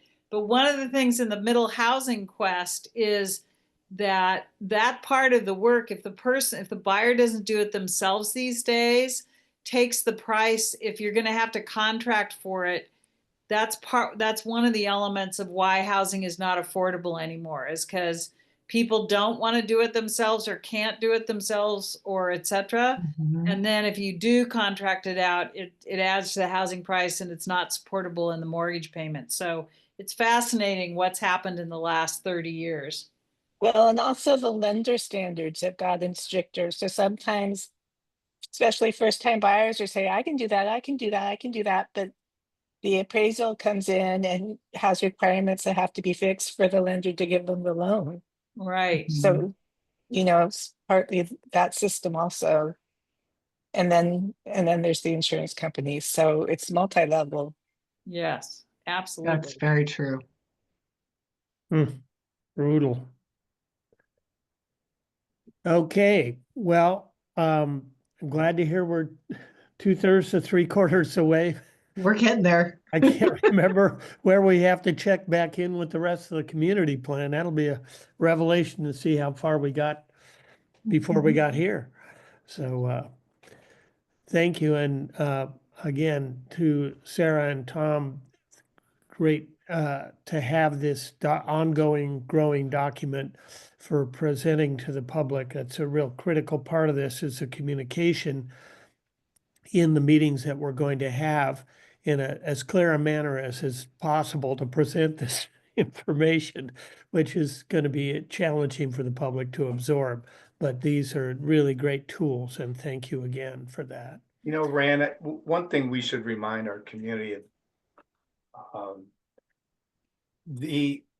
this would have been incredibly easy for the county if it weren't for the option that we all have as unincorporated communities to have our own zoning and our own standards. The Yes. county could just have done one time through without even asking anybody, maybe holding some hearings, and it would have been done. But the fact Yeah. that people in Nescoin need to understand that it's because of this unique relationship we have in Tillamook, is an unincorporated community, which is, to my knowledge, doesn't exist anywhere else in the state. The county has to go through these things multiple times.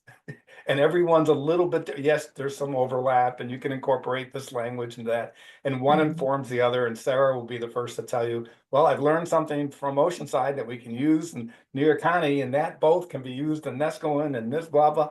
Well, yes, but that still is balancing a lot of balls in the air.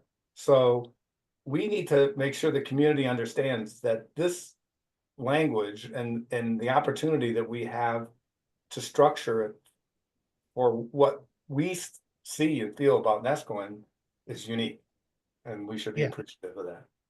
Yeah. Well, Well- I hope they appreciate it. And Guy, to your point, I think what even sets the CACs apart from the cities. So goal 1, citizen involvement, the obligation is through review with the planning commission and public hearings. Because we have CACs and the county's commitment to not only, solicit comments by means of notice of public hearings, but actually work with CACs on these code updates, the cities do not have this level of citizen engagement. Yeah. And I know a lot of times CACs are like, we're not heard, nobody cares, we're not getting what we need. And I'm not disagreeing with those statements in certain circumstances. Yeah. But what I would say is that, it has presented a unique opportunity to work with all of you in ways that even the cities have not been able to extend to their communities. So All we gotta do is look at the lawsuits that keep coming up, and even among the cities in Tillamook County. yeah, there's a lot. Yes. Yeah. We Rand- all appreciate the ability to make your job harder. Yes, Yes. well said, Tom. You know what? If my job was easy and boring, I'd probably be sitting here crying. So no worries. But speaking of all of that, I do need to jet off to Bay City. Yeah. Have All right. fun, drive I'll give safe. them our best. I will. All right. You guys have a wonderful Okay. night. Thank you all Thank so you, much. Sarah. Thank you, Tom. Sarah. Bye. Bye, you guys. So Rand, did you want to do the 2 p.m. the agenda for the March 24th meeting and the March 29th 10 a.m. meeting now, or are we gonna draft those and send them out, or what should I reflect in the minutes?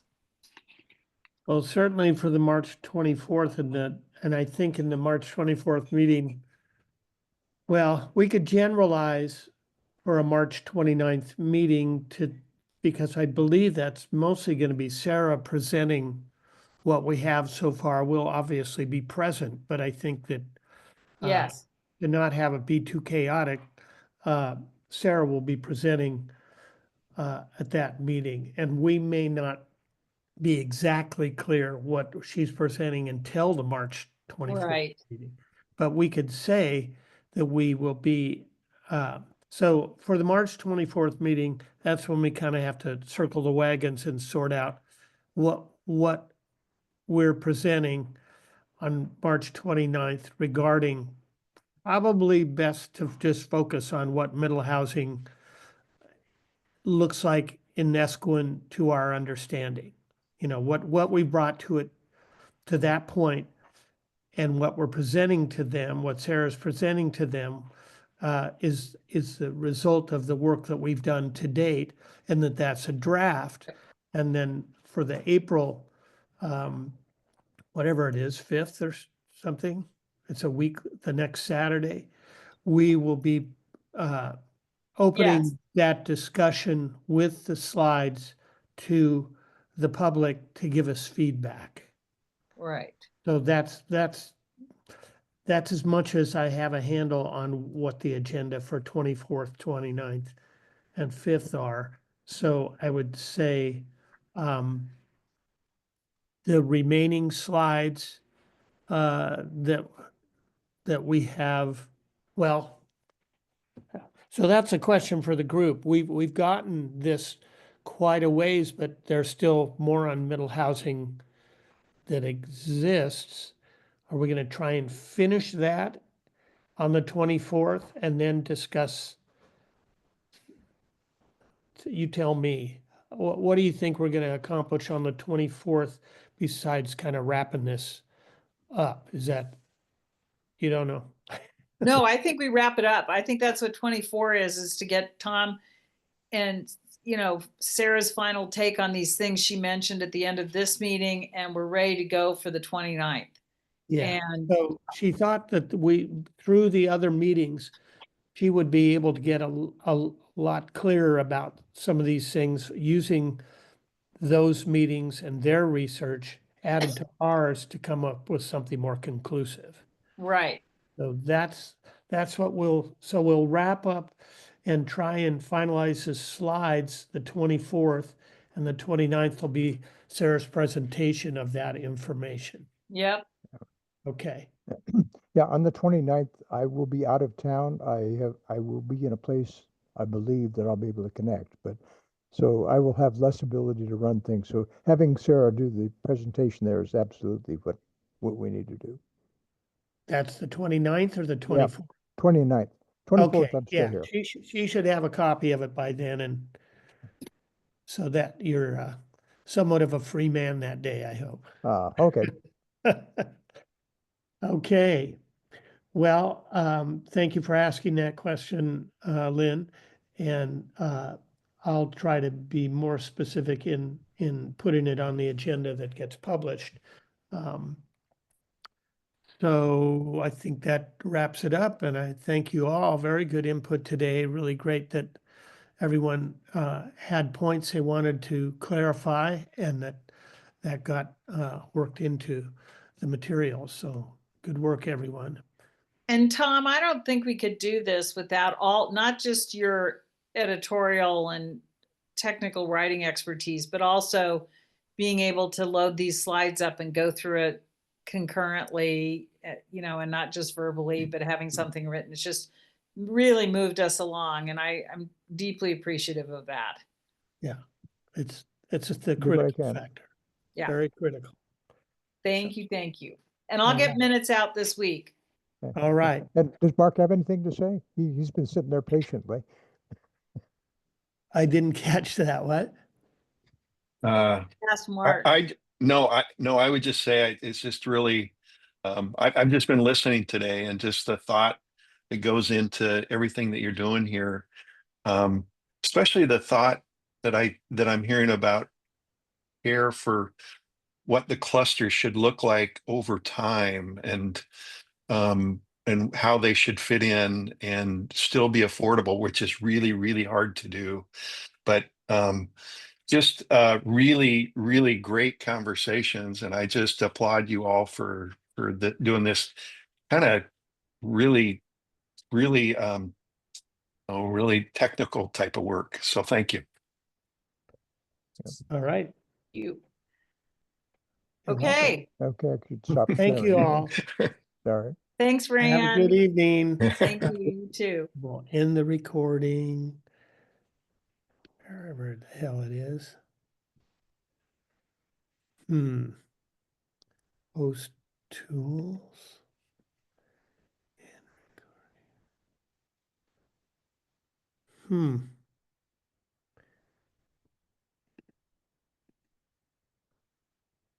Stop recording. Okay.